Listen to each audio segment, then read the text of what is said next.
Suns fans, you know what time it is in the PHX. Empire of the Suns. Phoenix Suns. The Empire of the Suns podcast is brought to you by Sonic. Sonic. Empire of the Suns. Hello there, and welcome to the Empire of the Suns podcast. My name is Cal Olson, joined as always by Kevin Zimmerman. What's up, man? We love the extra zing when you fly down that freeway, come into the office, and it's a new day in Phoenix Suns land, huh? Day off? What's that, brother? Come on. I got it yesterday. I can't have two. You're not allowed. Two days off?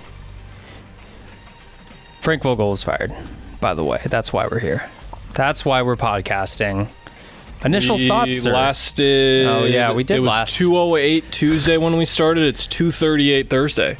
Hey. So we got 48 hours out of it, not when it was posted, but out of like the life cycle of it. So I hoped for 48 hours and we got it.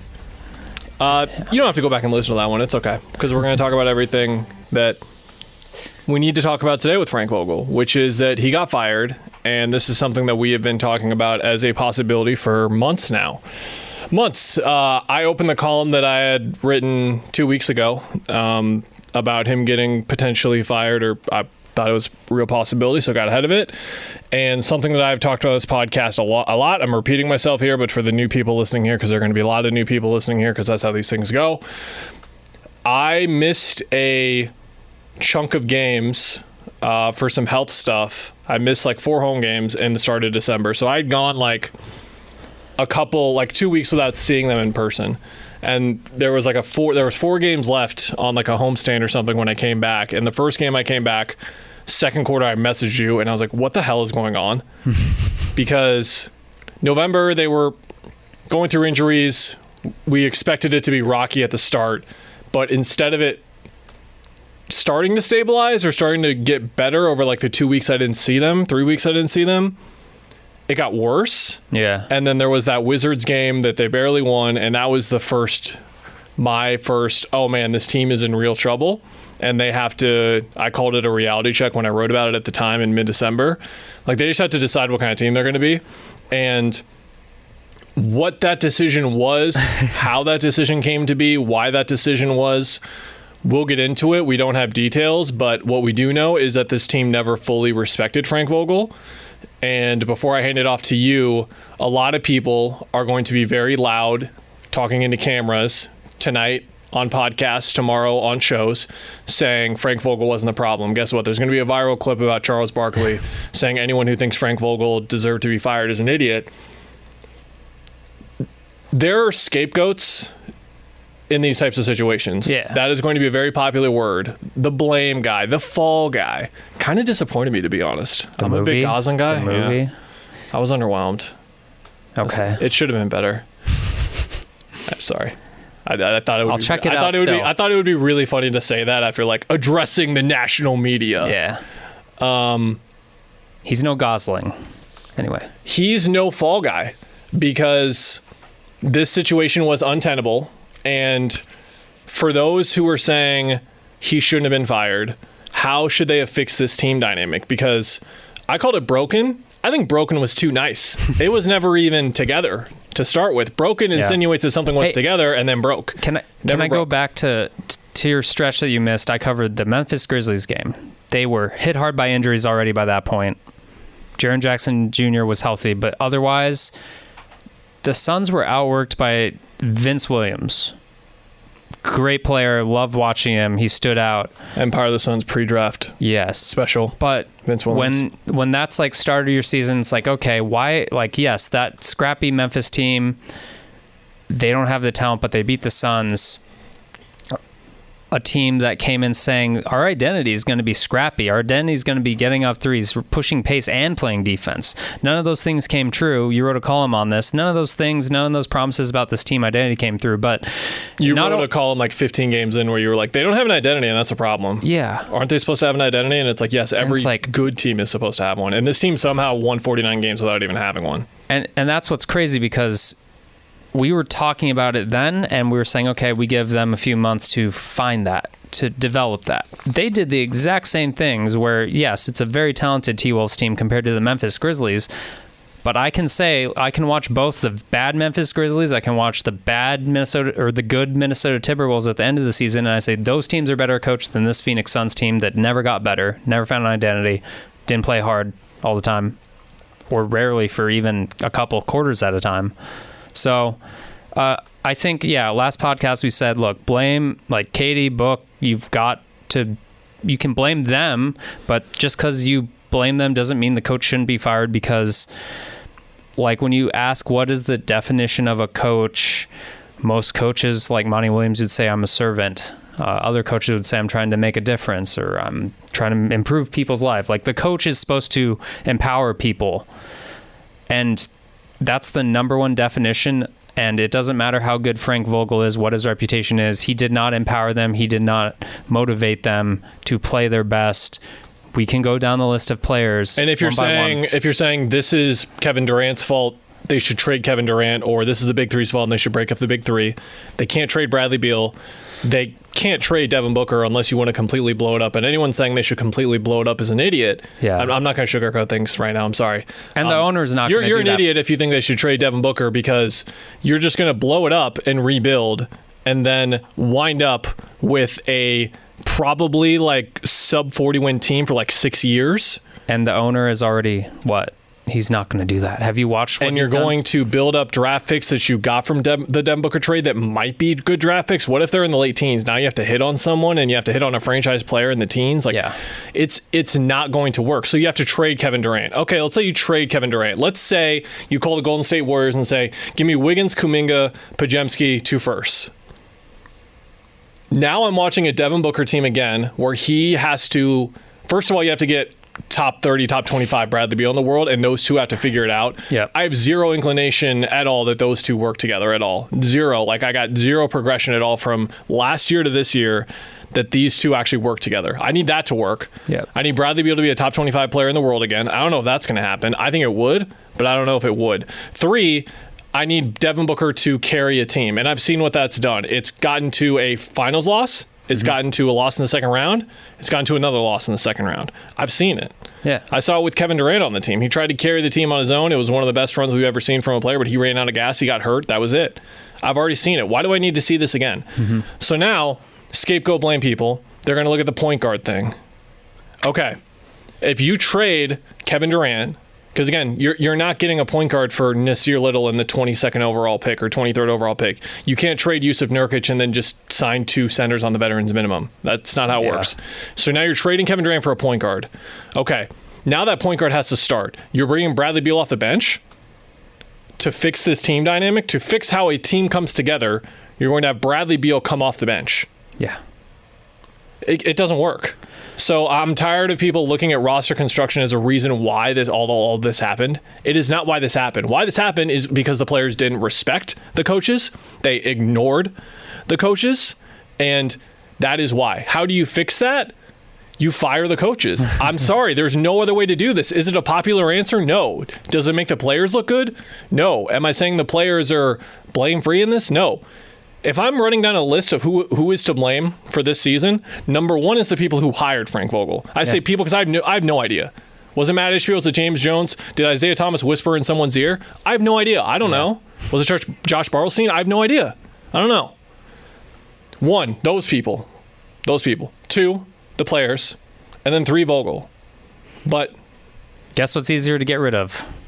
That's the only thing you can do. Yeah. So that point aside, to get that out of the way, for those who watched the team over the course of the entire season and saw that this team never had buy-in, never had belief, never had cohesion, continuity, connectivity, all those words that we've been trying to use differently for 6 freaking months now, because this was quite honestly like a horrible team to cover. Like, it was just miserable to watch. I did not like watching the Sun season 49 wins at all. The best part of my job is I get to watch basketball. And I'm not going to sit here and say that this was a worse covering experience than a team that won 20 games. But to watch a team under-deliver to such an extreme amount like this team did, and to do it in this way, where it's just because they can't get on the same page as the coaching staff, and knowing that was the case for 3 straight months. Like by the All-Star break, I was like, this season's over. Like maybe they somehow get crazy stuff to happen, but the season was over. Yeah. So all of that said, there was nowhere else to go. Yeah. And that's my venting aside. That's all of those points aside, that this is what we dealt with. It sucked. It sucked to cover. It sucked for fans to watch. It sucked to be a part of. Clearly, it sucked to be a part of. Did you see the way they played and the way they didn't get along? Clearly, it wasn't a great dynamic. So now, I guess we can go with what's next, but I think it should start with like what's left right now. Okay. And I'm not talking roster. I'm talking like, what have they established? Have they established anything? I want to hit real quick on the process of firing him. Because I don't want to, like you said, I think ownership, decision makers, James Jones, Bartelstein, Matt Ishbia, let's say they come together and they went over this week-long or plus evaluation process about, I think they were looking for any reason not to fire him, is how I'm taking it. Because that press conference Wednesday, again, you could have just said he's safe. They didn't do that. I think they came to the right decision, and I'm not defending how they spoke about how much promise they see in this team, because if you talk about how miserable it looked to play, how awful they didn't listen to their coaches, they won 49 games, which is hard in lots of parity atop the West. I think there is, like, the very takeaway of that is not that they're closer to a championship than people think, but that we didn't undersell the talent of this team. Roster construction being flawed or not, this team should have been a lot better. And their flaws should have come out in the second round or conference finals, not 4 games, awful games against the T-Wolves. And so I think with that being said, that also Matt Ishbia can be somewhat correct in, like, look, we get our 5 starters back from this past season.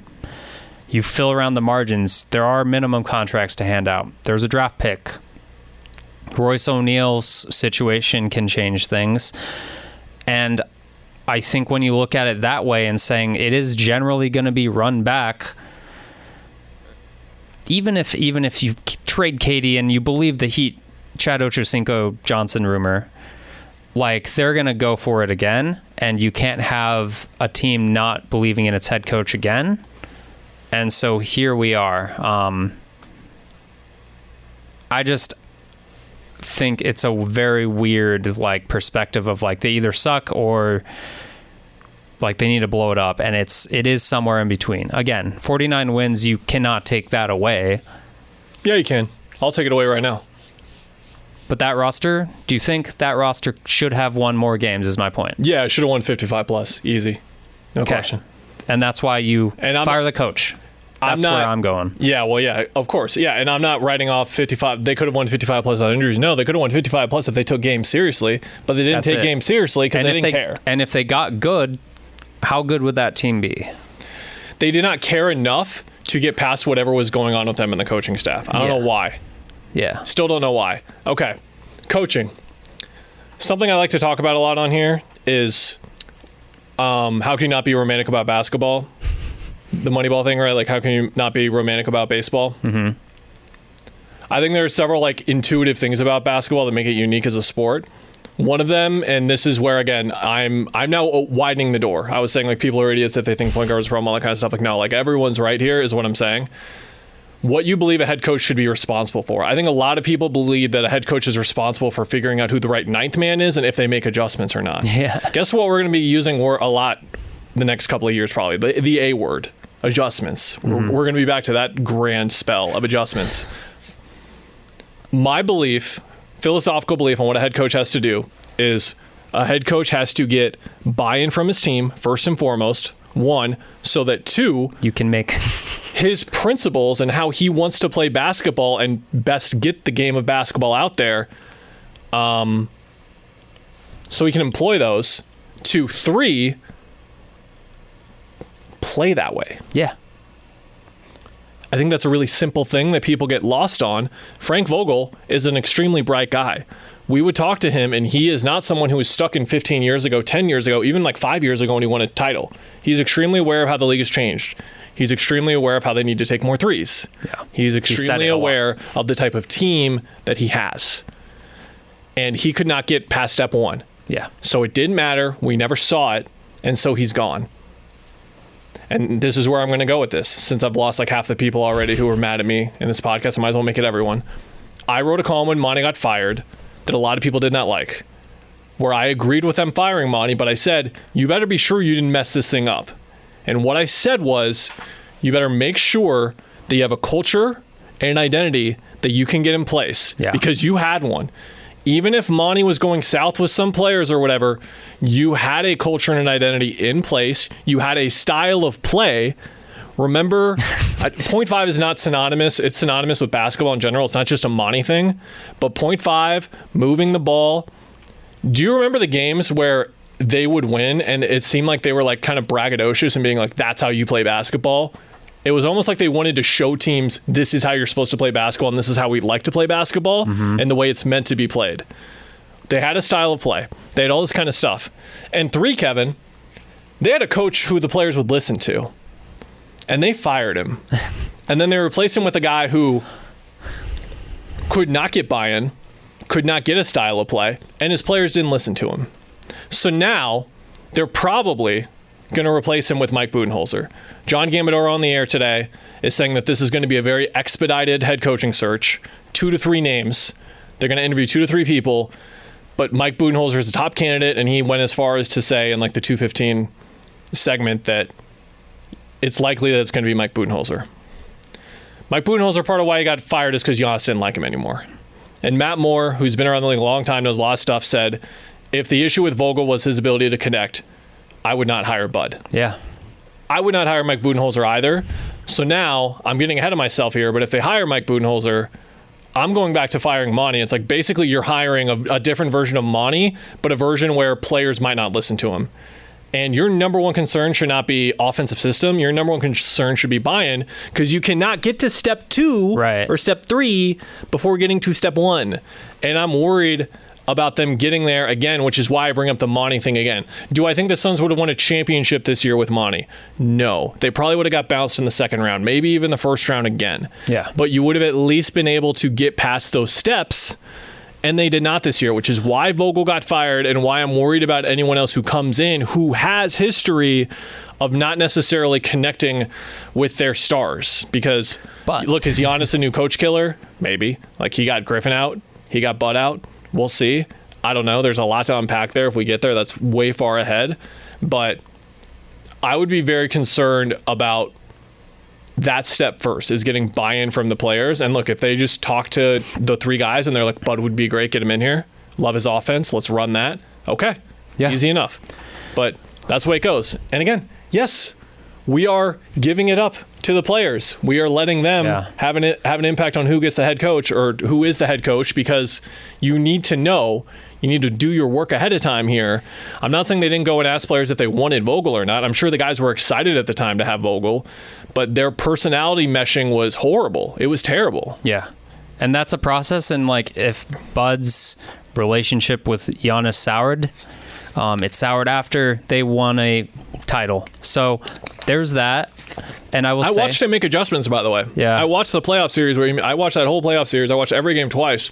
He made adjustments. So to your point though about buy-in though, I think the Book's play under Monty and then Frank was very different. And we talked about there's regression on both ends, by the way, on defense too, for a defensive head coach. But when the Suns did not have a point guard in the Western Conference semifinals against the Denver Nuggets at the end of the thing, like Campaign was still around, yes, Chris Paul was hurt.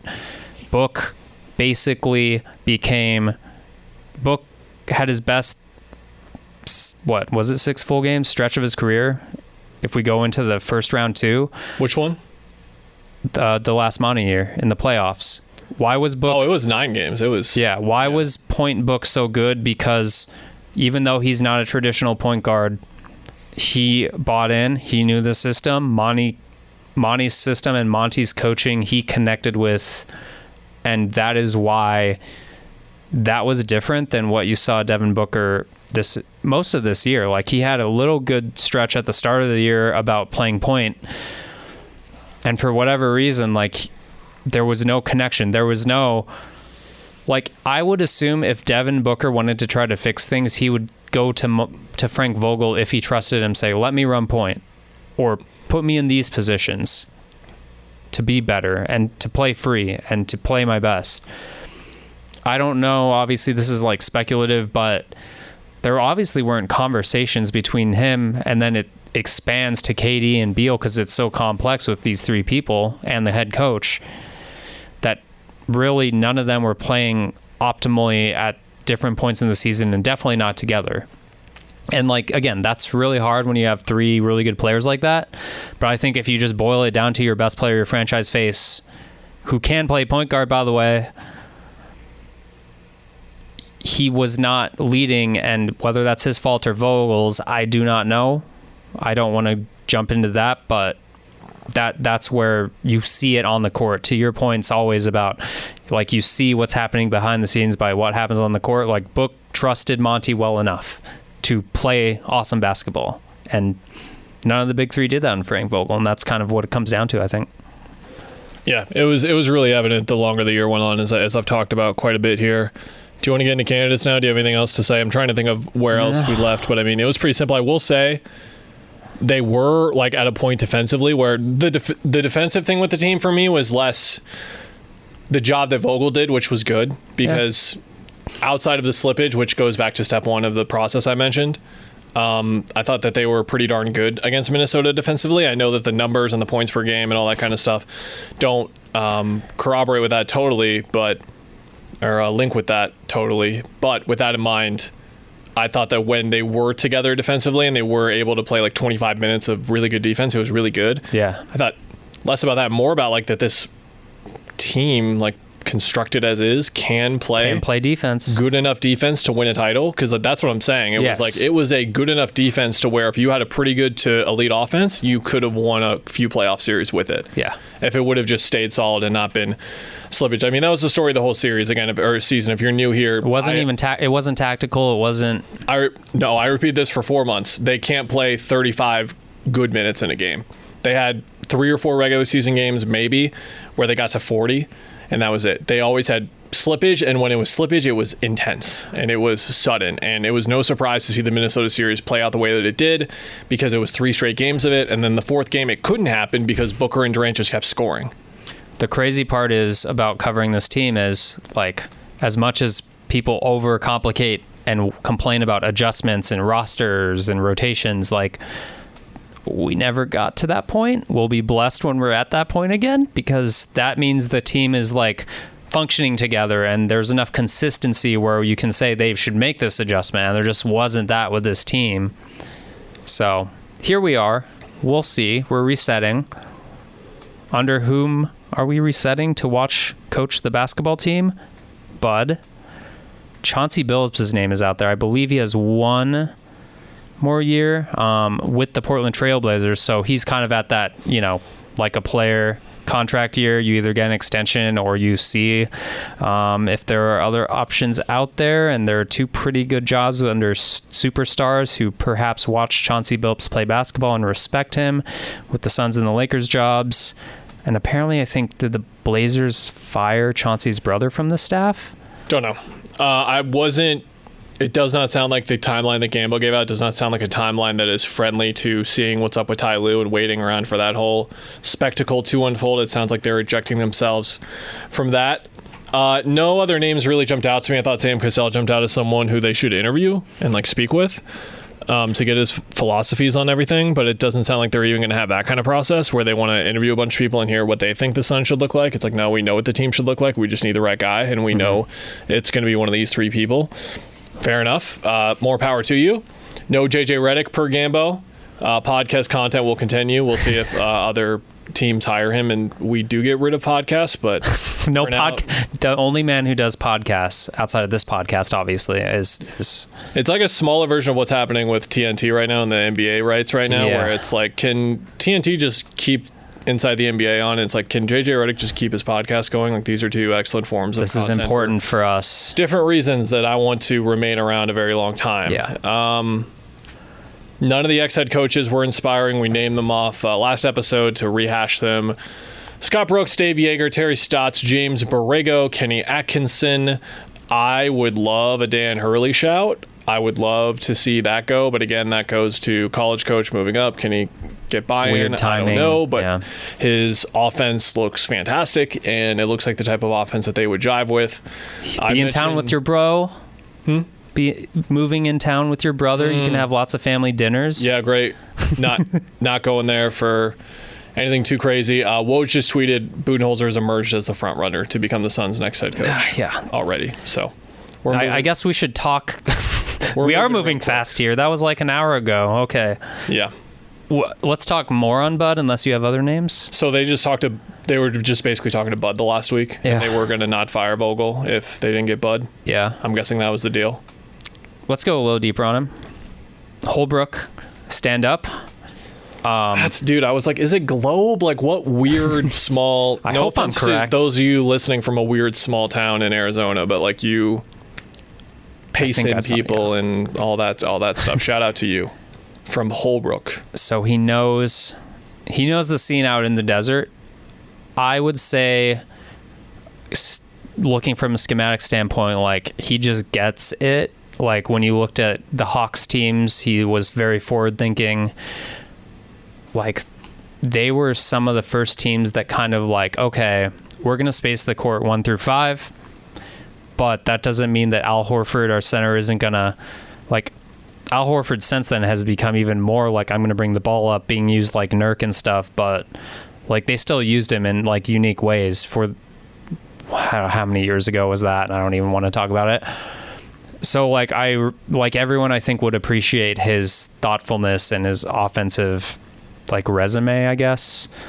Obviously coaching Giannis, who's a super unique player, is like, it makes you feel good because he figures out problems. Like he figures out that guy can't shoot. How do we optimize him? And that's what we've been talking about, optimizing a very unique roster. He has proof of doing that too there.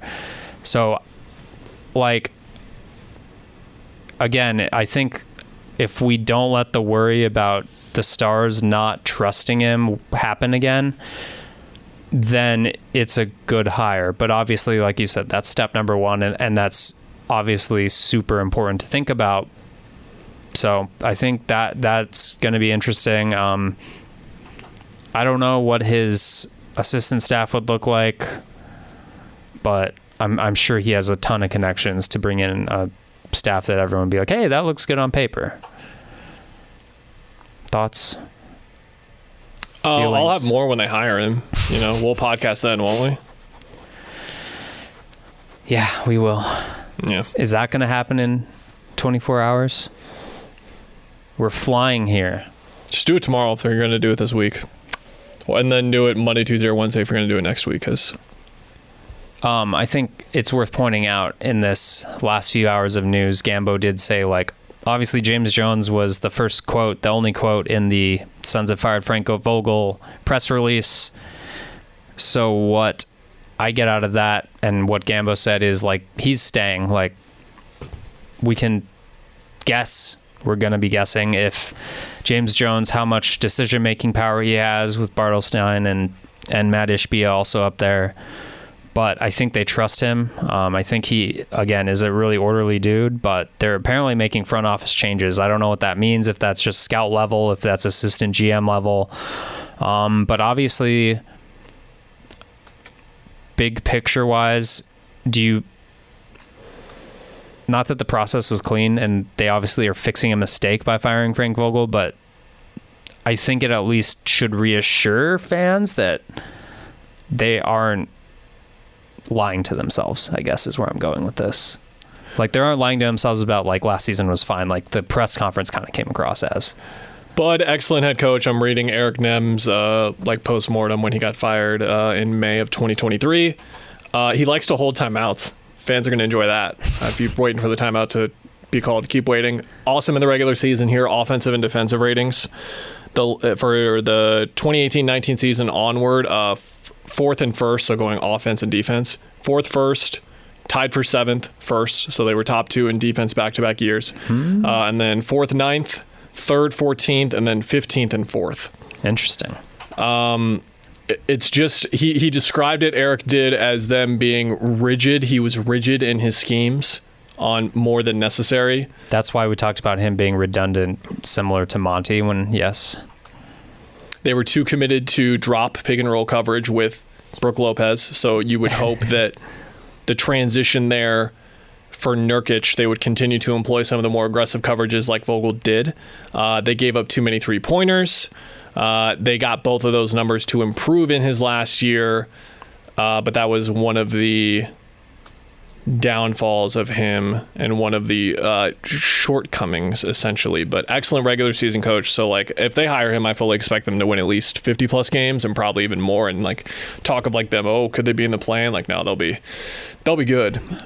It's just if they can get past those steps again, I just have to keep using the if and all that. But yeah, it's not a hire that comes out with it makes sense like Vogel did, but at the same time it comes with its own questions. I think the questions are a lot more obvious than they were for Vogel. I don't think we came in here with Vogel thinking buy-in was an issue because he got buy-in from LeBron James and Anthony Davis in year one to win a championship. But we'll see. My biggest thing, I guess, in all of this is obviously like not out of the box, pretty standard retread, even though that's used in a negative way. I mean, there's just not many out of the box. Like Chauncey Billups would be out of the box, but like I don't even know how he is as a head coach because he hasn't had a good roster there. So to me, like they must have. That is true. It's like maybe they were holding meetings with Bud. They were thinking about it, and that just they were sold. I don't know. Cat talk before we go. Oh wow. How about TJ, huh? Oh, yeah. Look at TJ. To pull this into the Suns, TJ McConnell, he's pressuring in the backcourt. TJ just dribbles. He dribbles the ball. He just dribbles the basketball around, and he's not the most athletic, but he can, like, when he dribbles the ball cleanly up the court, sometimes he'll go, I'm going to drive into the paint, and then he'll spray it out. Defense is like, oh, no, rim pressure. And he's, again, not the most athletic, but it's like, oh. Not that the Suns could have gotten TJ McConnell, not that that's easy complaining about the roster, but like watching point guard stuff and ball pressure in the backcourt. By the way, this playoffs has showed like maybe I'm making this up, but we've seen a lot of backcourt pressure in NBA games in the last couple of years, which I don't remember being a thing, and maybe my memory just is bad. But like that's changed this game where like you look at, even though the Knicks have won twice, but they've been messed up by it, like the game's changing as far as... If you don't have someone doing pest work on other stars, you're getting a step behind already. Yeah. That's a whole nother conversation, but interesting things happening in the playoffs and with our... He should have closed both games. He did not. I don't think it was the reason the Pacers lost, but it would have helped them win more. Would have given them a better shot to win, I should phrase it as. But TJ has been awesome. He figured out his really weird, goofy mid-range game of like 12-foot touch shots and fallaways and stuff and how to make it work in the league. Yeah. And he's so smart that he can just figure out everything else. And if teams are going to just keep treating him like he's TJ McConnell and not like a real offensive threat, then he's going to just keep doing this, even in the playoffs against the best defensive team in the league outside of Minnesota. Yeah. Do you see the plus-minus with him on off with Brunson? It was like +2 for Brunson and then like +25 when McConnell was off and Brunson was on. I believe that was game 2. Yeah, he should start. Nembhard's been good for them, but he should start and just have Tyrese run the show or whatever, like for the most part when they're out there together. But yeah. TJ can set him up anyway. Like that's what TJ's doing. Yeah. Like Tyrese's gonna have to play off the ball. He has a bad hammy right now. He can't really move around. Yeah. Good basketball fun. Yeah. We forgot. Oh, God. The Minnesota Timberwolves are the 96 Bulls. Sorry. I think they're good, but... It's Nikola Jokic and the Denver Nuggets, the defending champs. I know it looked really bad, and like I thought it looked really bad, and if I had to guess, the series is over, but I'm not like, let's wait for game 3 here. This is before acting like they're going to win like 15 in a row right now. These playoffs are not helping me. I'm just becoming like really ageist. Like I just against old people, and I'm like fearful for my own mortality or something. Read into that as if you want, but I don't trust older people, including basketball players, right now. Who are you talking about? The Thunder and the T-Wolves are just... Oh, I thought you were saying like Jamal Murray's old. I was like, what? No, they're not. He just has a bad calf. Yeah. That sucks. But you have more injuries when you're older. My brain just gets exhausted by... I spent months on this podcast talking about... I'm being the "oh, who's right" guy. I spent months on this podcast talking about how much I love the Wolves and how I thought they were a legit contender. And now it's like everyone's just going like 3 steps further now because they were late. Yeah. It's like, this is the best defensive team in 20 years. The split of Ant Edwards looks like Jordan thing is just every day. The Raptors like 5 years ago. It's like they were just there. Yeah. Like the Kawhi Raptors, remember them defensively? The Nick Nurse teams? Like that's the best defensive team I've seen. Guess how sports work. Sometimes you have a good year and a couple in a row, and then everything goes to... The Timberwolves are awesome. They could make the finals. Yeah. But like everyone slow down. Just wait for it to happen.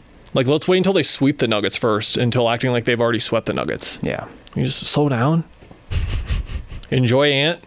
Enjoy Cat's goofy stuff if you can do it. Enjoy Rudy being a great dad and just going to see the birth of his kid. Oh, he could see it later, Kellen. Gilbert. Wait, was that Gilbert? No. I like Gilbert Arenas sometimes, but that Don't bring it back to Cat's talk like that. Oh, no, not. Come on, Gil. Woj, before we go, Budenholzer is the Suns' target, and talks are expected to move quickly. He's working to assemble a coaching staff. Oh, my gosh. All right, we'll be back in like 2 days, I guess. Yeah, it's going to be like one, yeah.